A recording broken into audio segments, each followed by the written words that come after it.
حضرات مختلف اس آیت کریمہ کو کافی گفتگو نکل ختم ہے، لیکن کچھ تو سماعت کرنے کے رب فرماتا ہے کہ اے ایمان والو اللہ سے ڈرو اور سچوں کے ساتھ ہو جاؤ. یعنی کہ رب بتا رہا ہے کہ اے لوگوں، اس دنیا میں اگر تمہیں مجھ تک کوئی صحیح طریقے سے اگر پہنچانے والے ہیں، اگر اس دنیا میں کوئی لوگ ہیں جو صحیح طریقے سے مجھ تک تمہیں ملا دیں گے تو وہ اولیاء کرام ہیں، وہ میرے محبوب بندے ہیں. تم ان کے دامن کو تھام لو، تم ان کے طریقے کو اپنا لو، وہ مجھ تک تمہیں پہنچا دیں گے، وہ تمہیں مجھ تک پہنچا دیں گے. حضرات محترم اسی لیے فرماتا ہے یا ایھا الذین آمنوا اتقوا اللہ وکونوا مع الصادقین، کہ اے ایمان والو اللہ سے ڈرو، اپنے اندر اسلام کے طریقے کو تم اسلام کے طریقے کو فالو کرو، جو طریقہ میں نے تمہیں دیا ہے، جس طریقے سے میرے محبوب اپنی زندگی کو گزار کر کے تمہارے درمیان سے آ گئے، اس طریقے کو فالو کرو اور ساتھ میں اولیاء کرام سے وابستہ ہو جاؤ. اور جب اولیاء کرام سے وابستہ ہو جاؤ گے تو تمہاری دنیا بھی روشن ہو جائے گی اور آخرت بھی روشن ہو جائے گی. بہت سارے ایسے واقعات نظر آتے ہیں، اتنا وقت نہیں ہے کہ ان واقعوں کو نظر ڈالا جائے. میں مختصر ایک بیان کرتا ہوں کہ ایک واقعہ ہے کہ ایک مرتبہ جب قیامت آقا کریم ارشاد فرماتے ہیں کہ جب قیامت کا میدان سجا ہوا ہوگا تو اس وقت میں جو ہے ایک شخص ہوگا، وہ رب تبارک و تعالیٰ کی بارگاہ میں آئے گا. رب تبارک و تعالیٰ اس کا حساب و کتاب کرے گا اور حساب و کتاب کرنے کے بعد میں اس کو جنت میں بھیج دے گا، اس کو جنت میں بھیج دے گا. اور دوسرا بندہ آئے گا، رب تبارک و تعالیٰ اس کا حساب و کتاب کرے گا اور اس کو جہنم کی طرف روانہ کر دے گا. اب دونوں لوگ جو ہے بڑا ہی خوشی کے ساتھ میں جو ہے روانہ ہو جائیں گے. حضرات محترم جب دونوں لوگ جنت والا جنت کی طرف، جہنم والا جہنم کی طرف جب خوشی روانہ ہو رہا ہوگا تو رب تبارک و تعالیٰ اس منظر کو دیکھ کر کے ان دونوں کو بلائے گا اور کہے گا کہ دونوں لوگ واپس آؤ. اور جب دونوں واپس آئیں گے تو حضرات محترم آپ جانتے ہیں، آپ نے روایتوں میں سنا ہوگا، علماء کرام کے ذریعے سنا ہوگا کہ جب رب تبارک و تعالیٰ کسی جہنمی کو جہنم کی طرف بھیجے گا تو وہ نہیں جائے گا جہنم میں، وہ رب کی بارگاہ میں روئے گا، گڑ گڑائے گا، سوچے گا ہو سکتا ہے جنت مل جائے. لیکن یہاں معاملہ الٹا ہے، رب نے فرمایا جہنم جاؤ تو وہ جہنم ہنسی خوشی جا رہا ہے. تو رب پوچھے گا کہ اے جنت میں جانے والے شخص ذرا بتا کہ تو جنت میں کیوں جا رہا تھا اور یوں اس قدر اتراتا ہوا، اس قدر خوشی سے کیوں جا رہا تھا؟ تو اس کا جواب یہ ہوگا کہ اے رب تبارک و تعالیٰ میں جنت میں یوں ہی تو نہیں جا رہا ہوں، میں نے دنیا میں رہ کر کے تیری عبادت کی ہے جس کی بنا پر میں جنت میں جا رہا ہوں. حضرات محترم اس سے ہمیں ایک بات یہ معلوم ہوگی کہ صرف عبادت ہی کرنا بڑی چیز نہیں ہے، عبادت کے ساتھ بھی اور بھی کچھ کرنا ضروری جو میں بتاؤں گا. پھر جہنم میں جو جا رہا تھا رب اس سے پوچھے گا کہ تو جہنم میں اس قدر خوشی میں کیوں جا رہا تھا؟ تو وہ کہے گا یا رب میں سوچ رہا تھا کہ دنیا میں تو تیری بات نہیں ہوگی، تو کیوں نہ تیرا جو آخری پیغام میرے لیے آیا ہے اس کو ہی خوشی فالو کر لو، اس کو ہی خوشی سراخوں لے لو، اس لیے میں جہنم کی طرف جا رہا تھا. رب تبارک و تعالیٰ جو انسان جنت میں جا رہا تھا اس کی تمام نیکیوں کو ایک پلڑے میں رکھے گا اور اس کی آنکھ نکالے گا، اس کے جسم کا ایک پہلو نکالے گا، نکالنے کے بعد وہ دوسرے پلڑے میں رکھے گا تو اس کے وہ جسم کا پہلو وہ بھاری پڑ جائے گا. تو رب ارشاد فرماتا ہے بندے جس عبادت پہ تجھے فخر تھا، جس عبادت پہ تجھے گھمنڈ تھا، وہ عبادت تو اتنی بھاری بھی نہیں ہے کہ میرے دی ہوئی آنکھ کے وزن کے برابر میں بیٹھ جائے، میرے دی ہوئے ہاتھ کے وزن کے برابر میں بیٹھ جائے تو اپنی عبادت پہ اتنا گھمنڈ کیا ہوا بیٹھا ہے. تو اس واقعے سے ہمیں یہ سیکھ ملتی ہے کہ ہمیں اپنی عبادتوں پہ گھمنڈ نہیں ہونا چاہیے، عبادتیں کرنی ہے لیکن رب تبارک و تعالیٰ کی بارگاہ میں ہمیشہ یہ دعائیں کرنا چاہیے کہ اے رب تبارک و تعالیٰ تو ہم سے راضی ہو جا. یہ عبادتیں کیا ہیں؟ اگر ہم دنوں رات اپنے سر کو سجدے میں رکھ دیں پھر بھی رب تبارک و تعالیٰ نے جو ہم پہ رحمتیں نازل کی ہیں، جو رب تبارک و تعالیٰ نے ہمیں یہ جسم دیا ہے، یہ آنکھیں دی ہیں، یہ ہاتھوں پیر دیے ہیں، اس میں کسی ایک جز کے برابر بھی نہیں بیٹھ پائے گا. کیونکہ آپ جانتے ہیں اگر ہماری آنکھ خراب ہو جائے ہم دنیا کی قیمت لگا دیں، لیکن رب تبارک و تعالیٰ نے جو آنکھ ہمیں دی ہے اس کا نعمت بدل نہیں مل سکتا، اس کے بدلہ ہمیں حاصل نہیں ہو سکتا. تو اگر ہم اپنی جب سے پیدا ہوئے جب تک مرے تب تک اگر سجدے میں رہیں اور سجدے میں رہنے کے بعد اس عبادت کا ثواب ایک پلڑے میں رکھیں اور رب کی نعمتوں کا ثواب ایک پڑھنے میں رکھے تو برابر نہیں ہو سکتا.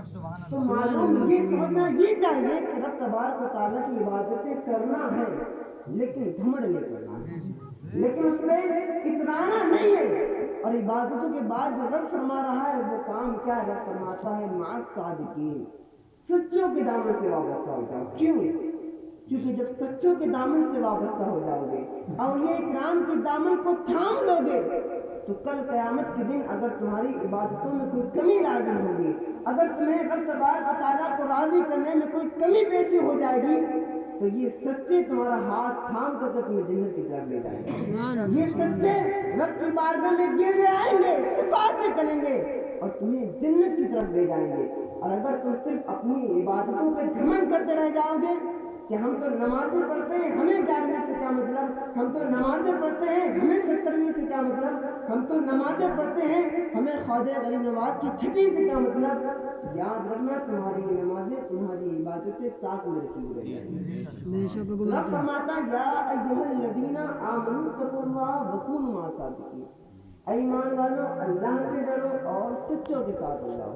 اور جب ہم ان دونوں پہلوؤں کو پکڑ لیں گے, جب ہم ان دونوں چیزوں کو مضبوطی سے تھام لیں گے تو ہماری دنیا بھی روشن ہو جائے گی, آخرت بھی روشن ہو جائے گی. ایک چھوٹی سی چیز, حضرت بلال رضی اللہ تعالیٰ, کون نہیں جانتا, ہر انسان جانتا ہے حضرت بلال رضی اللہ تعالیٰ کو. آپ ایک خادم تھے اور جو آپ کا آقا تھا, آپ کا جو مالک تھا, بہت ظلم کیا کرتا تھا, بہت زیادتی کیا کرتا تھا آپ کو. آپ کو جو ہے تپتی ہوئی دھوپ میں جو ہے جب ریت تپ رہی ہوتی تھی اس وقت میں آپ کو زمین پر لٹا دیا کرتا تھا, آپ کے جسم کے اوپر پتھر رکھ دیا کرتا تھا کہ آپ ہل بھی نہ سکے. مطلب ہر طریقے کا ظلم آپ کے اوپر کیا کرتا تھا. لیکن آج دیکھیں ہر ایک کی آنکھوں کے تارے ہیں. آج ہر انسان, ہر مسلمان حضرت بلال کا جب نام آتا ہے تو دل میں سکون بیٹھ جاتا ہے. جب حضرت بلال کا نام لیتا ہے تو خوشی سی محسوس ہوتی ہے. کیوں؟ اس کی وجہ کیا ہے؟ اس کی وجہ یہ ہے کہ انہوں نے سب سے پہلا کام کیا کیا کہ یا ایھا الذین آمنوا اتقوا اللہ. پہلے انہوں نے اپنے دل میں رب تبارک و تعالیٰ کے خوف کو پیدا کیا, پہلے انہوں نے اپنے دل میں رب تبارک و تعالیٰ کے خوف کو پیوست کیا, اس کے بعد میں اپنے دل میں عشق مصطفیٰ کا دیا روشن کر دیا. اور جب عشق مصطفیٰ کا دیا روشن ہو گیا تو ایسا روشن ہوا کہ حضرت بلال کو دنیا میں سورج کی طرح کر گیا. حضرت بلال اس طریقے سے چمکنے لگے جس طریقے سے سورج چمکتا ہے. تو حضرات محترم, اگر ہم بھی یہی کریں گے, ہم بھی رب تبارک و تعالیٰ سے ڈریں گے, اس کی عبادتیں کریں گے اور اپنے سینوں میں اس کے مصطفیٰ کا دیا روشن کریں گے, نبی کریم صلی اللہ تعالیٰ علیہ وسلم سے محبت کریں گے, اولیاء اکرام کے دامن سے وابستہ ہو جائیں گے, تو یقیناً ہم تو اس دنیا سے جا سکتے ہیں لیکن ہمارا نام مٹنے والا نہیں ہے. لوگ قیامت تک ہمارا نام لے کر کے پکاریں گے کہ وہ بندہ تھا رب سے ڈرا کرتا تھا, وہ بندہ تھا نبی سے عشق کیا کرتا تھا, کہ وہ بندہ تھا اولیاء اکرام سے محبت کیا کرتا تھا. لیکن یاد رکھیے گا اگر ہمارے دلوں میں یہ چیزیں نہیں ہوں گی تو ہمیں کوئی محبت کے نام سے یاد کرنے والا نہیں ہوگا, نفرتوں کے نام سے یاد کرنے والا ہو تو ہو. جیسے یزید, ایک حسین تھے اور ایک یزید تھا. حضرت امام حسین رضی اللہ تعالیٰ کو ہر انسان بچے سے بچہ, اپنا ہو یا پرایا, محبت کے نام سے پکارتا ہے. ہر انسان چاہتا ہے کہ میں اپنے بیٹے کا نام حسین رکھوں, لیکن چاہے غیر کیوں نہ ہو, ہندو ہو, مسلمان ہو, کوئی بھی قوم کا ہو, وہ یہ نہیں چاہتا کہ میں اپنے بیٹے کا نام یزید رکھوں. کیوں؟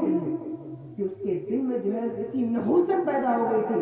اس نے جنگ لڑی تو لڑی کس سے تھی, اس نے بغض رکھا تو رکھا کس سے تھا, نواسے رسول سے بغض رکھا تھا, اس انسان سے بغض رکھا تھا کہ جس کو نبی کریم صلی اللہ علیہ وسلم اپنے کاندھوں پر بٹھا کر کے سوار گھمایا کرتے تھے. اس انسان سے بغض رکھا کرتا تھا کہ جس کو نبی کریم صلی اللہ علیہ وسلم اپنے قلب اطہر پر, اپنے سینے پر گھمایا کرتے تھے. اس انسان سے بغض رکھا تھا کہ جس کے لیے بارے میں نبی فرماتے ہیں کہ حسین میرے دل کے ٹکڑے ہیں. ایک مرتبہ نبی کریم صلی اللہ علیہ وسلم گلی سے گزر رہے تھے, حضرت فاطمہ الزہرا کے گھر سے حضرت امام حسین کے رونے کی آواز آئی. نبی فرماتے ہیں فاطمہ یہ کون رو رہا ہے؟ حضرت فاطمہ کہتی بابا جان حسین رو رہے ہیں. تو نبی ارشاد فرماتے ہیں فاطمہ حسین کو رلائے نہ کرو, کیونکہ جب حسین روتا ہے تو میرے دل کو تکلیف ہوتی ہے. تو اس یزید نے ایسی ذات سے بغض رکھا تھا، ایسی ذات سے جو ہے جنگ لڑی تھی، جس کا بدلہ یہ ملا کہ آج مسلمان تو مسلمان رہ گئے، اس کے علاوہ جتنے لوگ ہیں وہ بھی نہیں چاہتے کہ اپنے بیٹوں کا نام، اپنی اولادوں کا نام یزید رکھیں۔ تو اس سے سبق ہمیں کیا ملتا ہے، سیکھ کیا ملتی ہے کہ ہم اپنے دلوں میں اگر رب کا خوف پیدا کریں اور اس کے ساتھ ساتھ نبی سے عشق کریں، اولیاء کرام کے دامن سے وابستہ ہو، تو ہم کل قیامت تک روشن رہیں گے۔ ہم اس دنیا سے تو چلے جائیں گے، تو یاد رکھیے کوئی بھی ایسا نہیں آیا ہے جو کتنا ہی چاہے پہلوان ہو، طاقتور ہو، کتنا امیر کبیر کوئی بھی ہو، کوئی ایسا نہیں آیا جس سے اس دنیا میں آیا آنے کے بعد مجھے مرنا نہیں ہو، ہر ایک کو مرنا ہے، لیکن موت وہ بہتر ہے کہ جب تم اس دنیا سے جاؤ تو چار لوگ کہیں کہ بندہ بہت اچھا تھا۔ ایسا نہیں ہو کہ جب ہم جائیں تو جان لے لوگ کیا کہیں کہ اچھا رہا کہ اس دنیا سے چلا گیا۔ آج میں ہمیشہ جمعے میں کہتا ہوں، لیکن پھر کہتا ہوں کہ آج ہمارے بھائیوں کا کیا حال ہے، نمازوں سے دور ہیں۔ ہمیشہ ہر جمعے کی میری تقریر یہ رہتی ہے کہ میرے بھائیوں نمازیں پڑھو۔ ہم دیکھیں ہمارا حال کیا ہے، مسلمانوں کو کس طریقے سے ظلم ہو رہا ہے، فلسطین کا حال دیکھیں، غزہ کا حال دیکھیں، کیا حال ہوا ہے۔ میں ہر جمعے میں اس بات کو دہراتا ہوں کہ نمازیں پڑھیں، رب سے ڈریں۔ ظاہر سی بات ہے کہ جب نمازیں پڑھیں گے، رب کے قریب ہوں گے، تو رب تبارک و تعالیٰ تم پہ اپنی رحمت و انوار کے بارے سے کرے گا، سبحان اللہ۔ لیکن نمازیں پڑھنا تو الگ کی بات ہے، روزے رکھنا تو الگ کی بات ہے، رب کی باتیں کرنا تو الگ کی بات ہے۔